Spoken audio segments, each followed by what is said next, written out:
After we got married, we got an apartment on Haibachung near the Tending Market. It's not the best part of town, but not the worst either. Very lively, bustling, noisy area. That's Mai Elliott.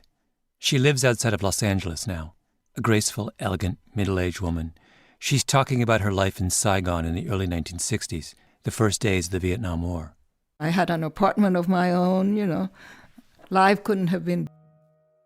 The project was run by the RAND Corporation, a think tank based in Santa Monica, California, home to an extraordinary collection of intellectuals and thinkers and policy wonks. RAND is the kind of place where everyone speaks in complete paragraphs, and if you close your eyes as you listen, you can almost see the footnotes at the end of each one of those perfect paragraphs. The Defense Department relied on them heavily in those years. Still does. Tell me about how you come to work for RAND. Dave knew somebody at McVie who was an officer, a graduate student. Dave is Mai's husband, an American academic. MACV stands for Military Assistance Command of Vietnam, headquarters for the Vietnam War. So anyway, Dave knew this guy who was also a graduate student doing his military stint. And his wife, an American, was working at RAND. Mai Elliott is Vietnamese, and she ends up working at RAND in Saigon for a man named Leon Garay, one of RAND's most brilliant academics. He ran the secret study, and he's a big part of this story. Here's an interview RAND recorded with Garay just before he died in 2007. And how did you end up getting into Vietnam? I got drafted. Well, I was semi-volunteered, but I got drafted. The Chief of Air Force Intelligence asked me to go. Garay set up shop in an old French-style villa near the presidential palace in downtown Saigon, 176 Rue Pasteur. The house is still there. Flame trees and tamarind line the street, quiet, discreet. This was in 1964, just when Saigon was beginning to fall apart. Still, if you were a Westerner, you might go to the exclusive Cercle Sportif on the humid afternoons to sit by the pool or play tennis or have a cocktail on the veranda of the Continental Hotel. Maybe you'd hear a bomb or two off in the distance. Later, of course, things would get far worse. The house we lived in Saigon was directly under the trajectory of the rockets that the Viet Cong were firing at the palace.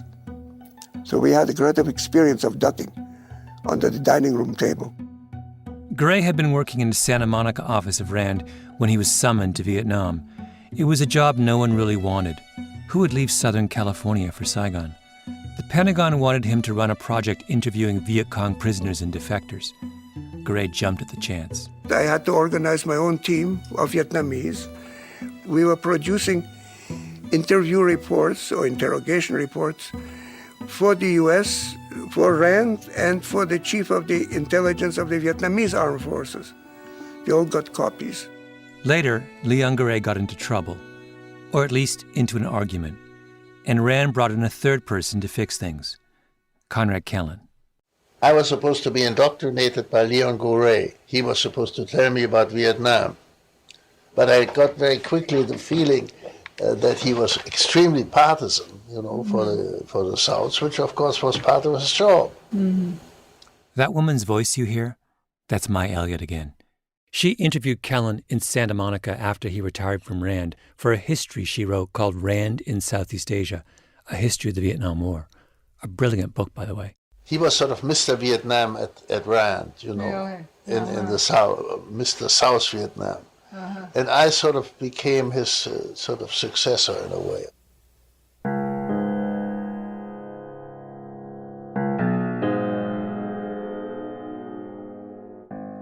The story that follows is about these three people, Mai Elliott, Leon Garay, Conrad Kellen, and how their lives intersected over a minor and forgotten episode in the Vietnam War called the Viet Cong Motivation and Morale Project. I say minor because what happened in that French villa on 176 Rue Pasteur didn't swing the war one way or another. Nobody who was part of the study ever fired a gun or dropped a bomb. But the story of the Morale Project says a lot about something that has obsessed us ever since: intelligence failure. Why is it so hard to tell what your enemy is thinking? That question came up after 9/11. during the two Gulf Wars. It came up again in Afghanistan. It comes up today with ISIS. And every time we get it wrong, every time our enemies take us by surprise, we always say, if only we knew more about them. If only we had more information about our adversaries. More spies in the ground. More satellite images. More intercepted communications. More of everything.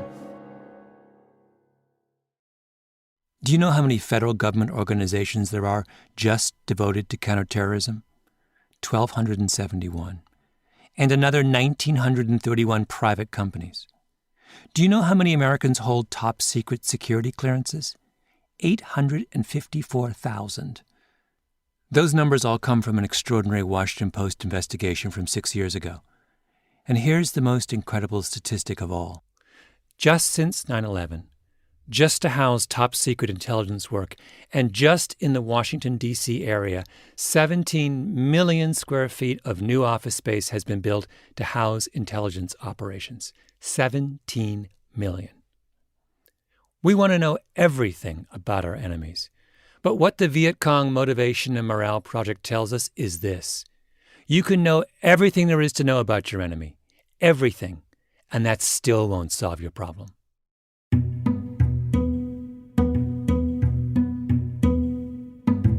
Vietnam was a French colony from 1887 until 1954. Then the French lost control of the country. It was split in half. Communists took over the north. An American-backed regime came into power in the south. Over the next decade, conditions inside South Vietnam slowly deteriorated. The government was unpopular. There were protests in the streets, a military coup. And the North Vietnamese started sending guerrillas, known as the Viet Cong, over the border to try and recruit South Vietnamese to their cause. That's why the Vietnam War, at least U.S. involvement there, starts in the early 1960s, because the United States feels compelled to help the South turn back the Viet Cong. Wars are usually about territory. Country X invades country Y fights back. But this is a weird kind of war. The U.S. and the South Vietnamese have no intention of invading the North. They decide instead that they'll just bomb the North Vietnamese until they give up, until they realize that exporting guerrillas over the border isn't worth it. The Vietnam War is a war of persuasion, a crude kind of persuasion. The goal is to break the other side's will. The new theory is that revolutionary development may look good on paper, but nothing pacifies quite like old-fashioned military might. An allied force of more than 8,000 men today tightened its hold on the Batangan Peninsula on South Vietnam's central coast. But if your goal is to break someone's will, how do you know if your strategy's working? In the early 1960s, when the U.S. first starts sending troops to fight the Viet Cong, there was a problem. No one knew anything about the Viet Cong. Almost no one at the Pentagon or the State Department even spoke Vietnamese. The special advisor to the American general in South Vietnam at the time was an Australian called Colonel Sarong. And do you know what he said? I'll quote him directly. "These people are simply what we call in many countries juvenile delinquents." That's the best he could offer in terms of intelligence about the Viet Cong. So what do you do if you're bombing someone you know nothing about, and you want to know how this unknown person feels? You call in the Rand Corporation. So Rand rents the villa on Rue Pasteur and brings in Leon Garay to run the show. Garay was Russian by birth. His family history was remarkable. His parents were Mensheviks. The Mensheviks were the socialist moderates who split off from Lenin during the Bolshevik Revolution. They were in Russia during the revolution. This is Leon Garay's son, Daniel.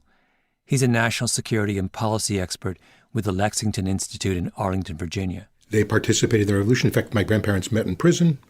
My grandmother used to smoke unfiltered cigarettes in a little holder, and she would, cut them in half. They were living in Moscow? They were in Moscow. Yeah. They were in Moscow, and they were, fighting the system. My grandfather ran an illegal printing press and the whole thing.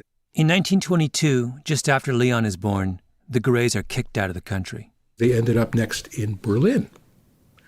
And in 1933, they shut the doors, locked the building up, and left. Just walked away and went to Paris. And then they got out of Paris on the same train that Humphrey Bogart did in Casablanca, heading south, and meandered south, went through Spain to Portugal, and then got to the U.S. after that. So they stayed one step ahead of the tide of evil for about almost 20 years. Wow. Yeah. Which of the Bolsheviks he must have known some of them personally? Oh, he knew all of them personally. They knew Trotsky, they knew Lenin, they knew Stalin, they knew the whole crowd. Man, you're leftist royalty. Yeah, well, yeah, right. The Garets end up in New York City, 96th and Broadway, deep in the world of Eastern European emigres. Leon serves in the army, fights in the Battle of the Bulge, and ends up in counterintelligence. How do you think the refugee experience shaped your father? Number of ways. I think the overriding one was we've retreated this far and no farther. So it was a view of sort of America, not just a city on the hill, but there's nowhere left to retreat to. The country needs to be truly defended. He got a home, he got a country, he got acceptance. All of that was terribly, terribly important. So this is who Rand puts in charge of the Vietnam operation. Leon Garay, a patriot, in the way that only an immigrant can be a patriot. He was suave. He was very charming. He had a great sense of humor, very articulate, energetic, enthusiastic. So personally, I liked him. The only thing I didn't like about him was the fact that he was a great ladies' man, and there were a lot of rumors about that. But as a person, I liked him. Garay spoke German, Russian, French, all fluently. Big, thick head of black hair, that amazing accent.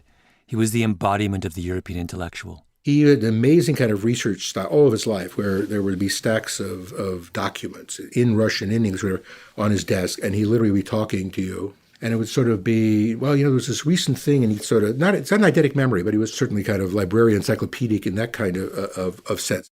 Garay meets Robert McNamara, President Johnson's Secretary of Defense, and tells him what he thinks needs to be done. That is, to really answer the question of how the bombing is affecting the Viet Cong. That's the question I remembered very clearly. Again, this is from the interview Garay did with the Rand Archives a decade ago, at the end of his life. And he said, "What is your funding?" I told him we had $100,000. He said, "What could you do with $1 million?" That was his question. And I said, "I can do more of this stuff and have more people doing the interviewing." He says, "You have it." $1 million in Saigon in the mid-'60s was a king's ransom. So Garay hires a team of locals to fan out across the South Vietnamese countryside to interview defectors from North Vietnam and captured Viet Cong guerrillas. That's where Mai Elliott comes in. She was one of Garay's interviewers, and her story is every bit as fascinating as Leon Garay's. My father was appointed to Haiphong. He became mayor of Haiphong. She grew up in the north.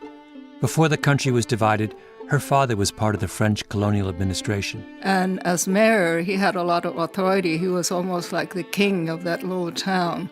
And we live in an enormous house with an enormous garden in front and back, with a staff of servants and even a platoon of guards, who stood guard outside our gate. So that was really the best time of my life. Then the French get defeated in the north by the communists. Vietnam is divided in two. It happened so suddenly. We just packed up and left everything, and we lost everything. So when it happened, we were in a panic. We didn't know what to do. My father had, of course, collaborated with the French. I didn't know, I didn't understand a thing, but my father was afraid that the communists would come in and kill him.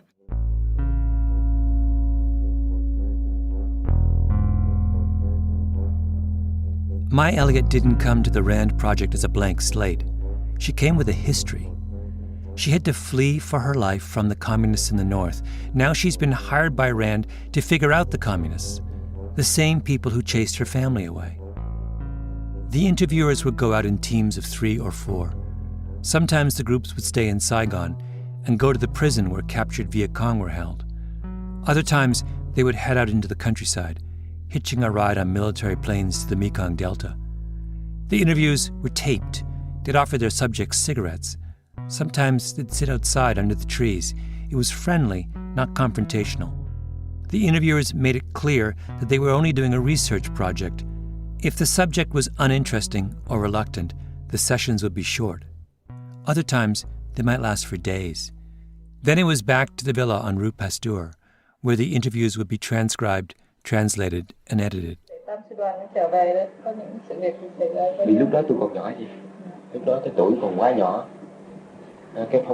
That's my Elliot in the central Mekong Delta, interviewing a former company commander for the 261st Battalion of the North Vietnamese Army. There was a lot of questions about bombing. What weapons do you fear the most? What had the most effect on your unit and your operations? And with the North Vietnamese who infiltrated into the South, tell us about conditions. You march from the North to the South. Were there bombings, along the way? Things like that.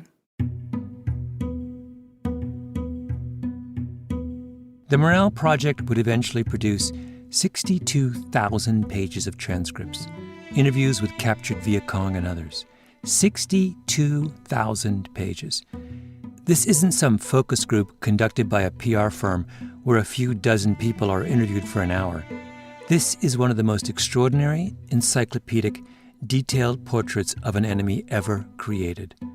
Remember, no one in Washington really knew anything about Vietnam in the early 1960s. Now there was a $1 million operation on the Rue Pasteur painting a living, breathing portrait of the other side. This stuff was gold. Garay takes the results and makes the rounds. His favorite statistic was this. When Rand started its study, 65% of defectors and prisoners believed the Viet Cong could win. After a year of heavy U.S. bombing, that number was down to 20%. The enemy was on the ropes. Garay briefs the Air Force, Army, U.S. Embassy, then off to Honolulu to the headquarters of the Army of the Pacific, Rand in Santa Monica, Washington, D.C., to the Pentagon and to the White House. Helicopters would pick him up in Saigon and whisk him to aircraft carriers.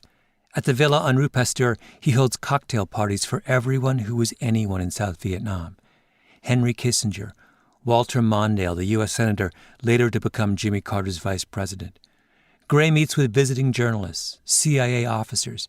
His stuff goes right to the top. Well, we've had an interesting report from a man named Garay, who works for the Rand Corporation, and we hired the Rand Corporation. That's Robert McNamara, Johnson's defense secretary, from tapes made of White House conversations. In 1965 and 66, President Lyndon Johnson decides to pull the United States deeper and deeper into Vietnam. And the story was that LBJ used to walk around with a summary of Garay's findings in his back pocket. Wars require public justification. If you're going to put thousands of lives at risk, you need to explain to your citizens just what you're doing. And that's what Leon Garay offered in the crucial early years of the Vietnam War. He offered justification. Enter Conrad Kellen, the third person in our story. When did I come to Rand? Oh, well, I lived in New York in 1964, I think it was. Kellen was a battered veteran of World War II and a little bit of a legend. I once spent 2 weeks in Los Angeles just going from one person's house to the next, asking for their memories of Kellen. Everybody remembers Conrad Kellen. If you took the absolute best of 19th century Central Europe and put it in a time machine that opened its doors in 1960s Southern California, that would be Kellen. I read in the papers that some people in Washington, some smart boys, had showered the North with millions of leaflets. Yes. In which they had told the Vietnamese they should lay down their arms because we were good people and their leaders were bad people, the ordinary nonsense. And they should stop fighting the war. Kellen served in U.S. Army intelligence in the Second World War, specializing in psychological warfare. So later, when he reads how the U.S. was using leaflets in Vietnam, he gets angry. We're doing it all wrong. And so I wrote a letter to the New York Times and said it was obvious nonsense to shower large numbers of soldiers with a leaflet saying, stop that war. Soldiers don't stop wars. Soldiers don't begin wars and soldiers don't stop wars. So if you want to stop a war, you have to do it differently, you know. So I got a call from the Rand people, and they wanted me to come and be part of their system, and I said okay. So I came to America, came to Los Angeles. Kellen grew up in Berlin, wealthy, cultured. His father owned a big brewery. His full name was Katzen Ellenbogen, and the Katzen Ellenbogens were one of the great Jewish families of Europe. But when Hitler came to power, Kellen packed his bags. He said later that he knew on some instinctive level that things would not end well for the Jews in Germany. He goes to Paris, becomes friends with the French writer Jean Cocteau. His life is full of moments like this. He gets on a boat to America and meets the mobster Dutch Schultz, who offers him a job. He arrives in New York and works for the legendary investor Benjamin Graham, who was the mentor of Warren Buffett. He goes to California and is the private secretary of the Nobel Prize-winning novelist Thomas Mann. Kellen was impossibly handsome, dashing, over 6 feet tall. He was an expert in golf, handwriting analysis, and Ferraris. Both his sisters earned PhDs from Berkeley, one in chemistry, the other in biology. His brother escapes from Nazi Germany, lands in New York, and if you go online and look up the assets of his personal foundation, it's $665 million. His stepmother was painted by Renoir, a family friend. He was cousins with Einstein. I mean, after a bit, it gets ridiculous. The craziest story about Kellen is when he was in Paris in 1945. The war has just ended, and he's sitting in the Café Select near the Champs-Élysées when a young woman approaches him. She says, "Are you an American GI?" He says, "Yes." She says, "Are you going back to the States?" He says, "Yes." She says, "You have to do me a favor. My father's an artist. I have to get his work safely to America." Because, of course, Europe was in chaos. And Kellen says, "By all means." But then she goes away and comes back with this massive stack of canvases. And he says, "There's no way I can take that." And she says, "You have to."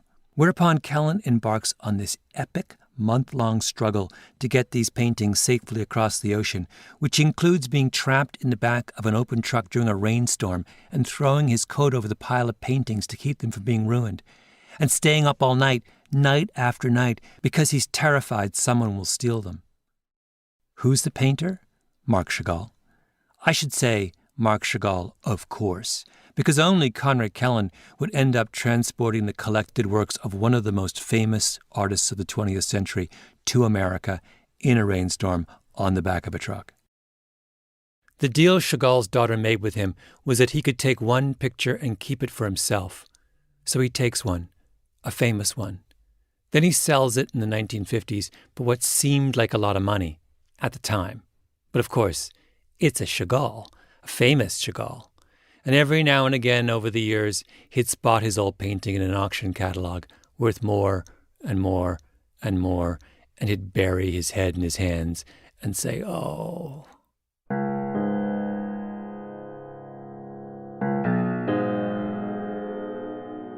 By late 1966, when Conrad Kellen gets to Rand, the place is in turmoil.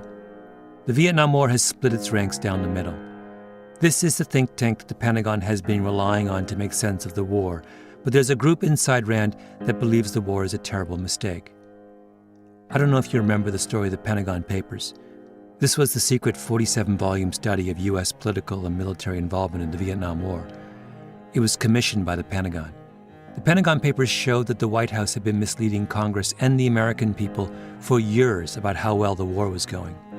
A copy of the Pentagon Papers was famously leaked to the New York Times in 1971 by Daniel Ellsberg.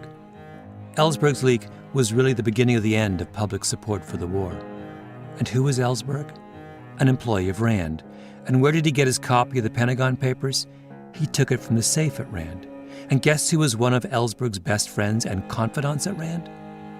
Conrad Kellen, of course, as always, in the thick of things. But the moment we're talking about is well before the Pentagon Papers controversy. It's at the beginning of the divisions within Rand, 1965-66. Rand is a place that prides itself on objectivity and rigor. Everything is checked and double-checked and fact-checked and reviewed in-house before it's released. But the Rand brass is beginning to worry that when Leon Garay gets whisked by helicopter to aircraft carriers or huddles with generals at his cocktail parties at the villa on Rue Pasteur, he's bypassing all that. They worry that he's gone rogue. So they bring in Conrad Kellen to be a second set of eyes. Kellen comes in and reads 1,000 of the Viet Cong interviews. Remember, many of these interviews ran to 15 or 20 single-space type pages. It's a huge amount of work. And Kellen decides Garay has it all wrong. The Viet Cong are not crumbling. On the contrary. Here's Kellen again from his interview with My Elliott. I could see from the interviews that we were not going to win this war. That was my conclusion. I was one of the very few people at Rand who had that idea, and most of them were gung-ho. They were going, and they couldn't understand. To this day, they don't understand how a nation with 2 million soldiers, battleships, airplanes cannot win over Vietnam. So here we have two men, two sophisticated European intellectuals with access to the richest trove of intelligence in the entire war. Garay goes first and says, "We're winning." Kellen comes along, looks at exactly the same evidence and says, "We're never going to win." Then there's My Elliott.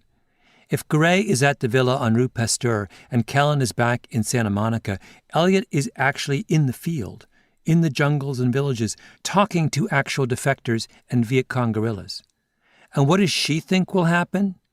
She doesn't know. She's confused. I walked into this cell, and I didn't know what to expect. And then in walked this man, middle-aged, very briskly, and he looked, like a man of authority. And he stopped dead in his tracks. Elliott is talking about an early interview she did that had a huge impact on her, that she never forgot. You have to remember what I looked like at the time. I was young, I was dressed in Western clothes, and I didn't look like the military interrogators he had seen. So he was surprised to see me, and he was kind of guarded, suspicious. He didn't know what to expect. And I was afraid. I didn't know what was going to happen because I had grown up believing that the communists were bloodthirsty. They started to talk, and gradually he relaxed and she relaxed. I had never met a communist before, face to face. So my curiosity just took over, and I just asked him a lot of questions about him and his family and his background and his beliefs. And he had devoted his whole life to fighting the French, and now he was fighting the Americans. And he seemed to have a lot of integrity. And what effect did listening to him have on you? Well, it really confused me because I had believed that the communists were sort of like thugs. We call them đầu trâu mặt ngựa, meaning thugs. And what's the literal translation of that? Đầu trâu mình ngựa, the head of a buffalo and the body of a horse. So somebody who's not, quite human, a thug. What the captured Viet Cong officers said was straightforward. The intelligence was straightforward. But My Elliott's reaction was anything but straightforward. And so I left with more questions than answers. And I began to see that the picture was not black and white like I had believed at the beginning. But then Elliott says something crucial. She says it didn't change her mind. She saw the evidence with her own eyes. She did the interview with the general, but it wasn't enough. Remember her circumstances. She comes from a family of privilege, and the rise of the communists in the North takes all that away. They end up living in a little hut in Saigon. The Viet Cong is not some abstract force. They were a personal threat to her family.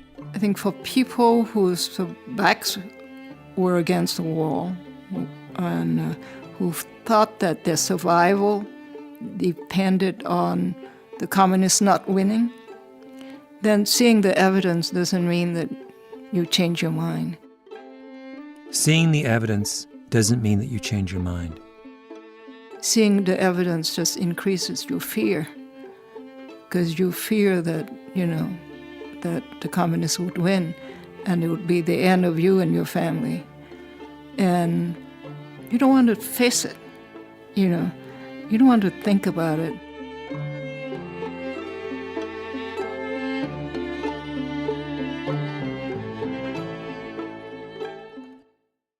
Leon Garay might well have read the transcript of that same interview that Mai Elliott did with the Viet Cong officer. And his interpretation would be, that guy's going to give up. If we just bomb people like him some more, we'll destroy their will. In retrospect, completely wrong. But think about this from Garay's perspective. Well, look, if you want to understand that, I am a professional refugee. I've been a refugee from Russia to Germany, from Germany to France, and from France to the United States. So 3 times. So as far as I was concerned, this was going to be my country, and whatever it was the national interest of the United States, was sufficient reason to pursue this thing. By this thing, he means fighting communism, the enemy that forced Garay out of his home in Russia. And in the 1960s, this thing, communism, is still out there. It's spread to Vietnam. Think how much Garay had to believe that America was winning the war. Leon Garay felt there was nowhere left to retreat to. You don't pick and choose your wars. Your country's at war, it's at war, period. You don't pick and choose whether you approve of it or not. That's nonsense. That's chaos.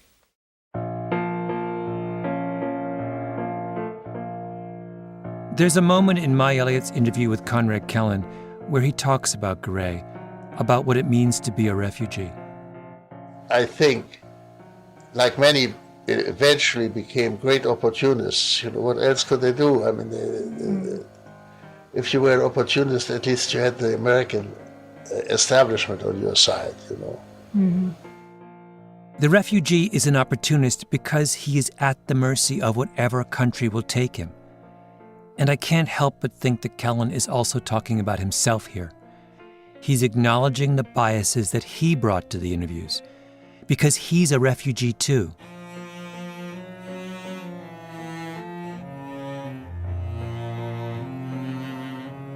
He escaped from the Nazis. He witnessed the destruction of everything he once knew, his home, his community, his family, his privilege.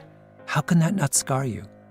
At one point, Kellen explains to Elliott why he never actually traveled to Vietnam, even though he was working on a project about Vietnam. I was not going to Vietnam because one war was enough for me. I didn't want to have 2 wars. Uh-huh. One war was enough for me. I imagine Kellen read that same interview Elliott did, the one with the Viet Cong officer. Kellen sees the man's determination, and when he thinks about that resolve through the prism of his own experience, he realizes, I can't match that. Not anymore. One war was enough for me. Over and again in his interview with Mai Elliott, Kellen comes back to this. War wasn't some conceptual abstraction for him. It wasn't an intellectual question like it was for so many at Rand. It was real. He lived through it. There were an awful lot of civilians around in this whole thing, in this whole Vietnam thing, who talked about casualties, for instance, casualties. They didn't give a damn about anything. They, if somebody came back and said, we took such and such a place with, 50, 60 casualties. Well, a casualty is not a dead person. A casualty is something theoretical for these people. One interview with a Viet Cong officer, one fantastic bit of intelligence, an insight into the enemy's mind, and yet everyone was in disagreement on what it meant, because everyone was looking at it through a different set of eyes. That's why intelligence failures happen. It's not because someone screws up, or is stupid, or lazy. It's because the people who make sense of intelligence are human beings, with their own histories and biases. So what happens to the 3 people in our story? Garay gets recalled from Vietnam in April of 1967. Clearly, Rand asked me to stop going there. To stop going to Vietnam. to return to Santa Monica. I went back, and then I was told that my presence was an embarrassment. I don't know why. The suggestion was very clear that I should look for something else. How do you feel about that? Were you disappointed? Of course. I liked Rand. He was hung out to dry. His son Daniel is a lot more blunt. My sense of it was they wanted, to cut loose from anything having to do with Vietnam. And the way to cut loose from this project and from him was to try and discredit the analysis and sort of then, okay, you're now no longer a legitimate analyst, well, you really do need to go. Yeah. Kind of thing. And can you describe your father in those years? So I think he was feeling quite beaten down. And frankly, I suspect there was a degree of just physical exhaustion. It may have been not that different than, when he and his family kept getting driven out of, cities in Europe and had to restart the whole process and restart the fight. I think there was a certain degree of that. Garay eventually moves to Florida, takes a post at the University of Miami, fights the Cold War from Coral Gables. As for Mai Elliott, she eventually moves to America, lives in Ithaca, and it's only then, from the safety of upstate New York, that she finally accepts what the Viet Cong officer was telling her. I wish it would have been easier for me to come to that conclusion earlier, because it was just years of agonizing and being ambiguous. She finally admits it to herself. The North Vietnamese were determined. The war was wrong and unwinnable. I think that it's easier to be objective when you don't have a personal stake in a situation. And you can see the evidence and say, oh yeah, the war is not working, let's end it. But when you have a very deep, strong personal stake, it's a lot harder because you're talking about survival of your family, your relatives. Mai Elliott finally faced the difficult truth. As for Kellen sounds the alarm almost from the beginning of his time at Rand. He says the intelligence tells us the war cannot be won. But of course, if you know even the slightest bit about the Vietnam War, you know that no one listened to him, at least until it was too late. He suffered, like all of them did. I can only say that the people that I knew talked a lot about scientific this and that, were the most unscientific people you can imagine. They just picked somebody, and then if they agreed with him or he agreed with them, then he was an expert, and if he didn't agree with him, he was not an expert, and then they wrote it down. The most unscientific people you can imagine. I'm not sure it's any different today, is it? And everybody wrote reports for everybody else. Mm-hmm. And it was almost like a comedy, It was so stupid. I got very angry about that.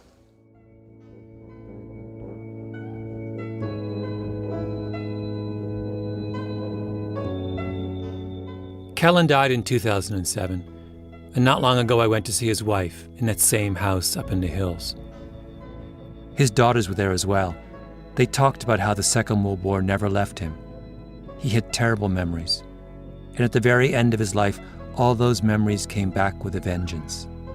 Kellen would lie in his bed in sunny, beautiful Santa Monica, and he would dream that the Nazis were coming up the hill to take him away.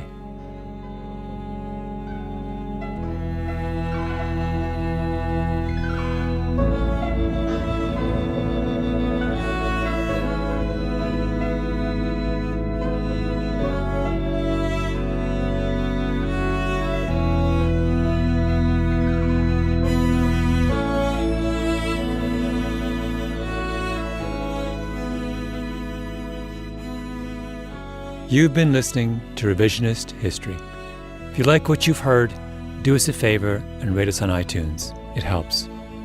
You can get more information about this and other episodes at revisionisthistory.com or on your favorite podcast app. Our show is produced by Mia LaBelle, Roxanne Scott, and Jacob Smith. Our editor is Julia Barton. Music is composed by Luis Guerra and Taka Yazuzawa.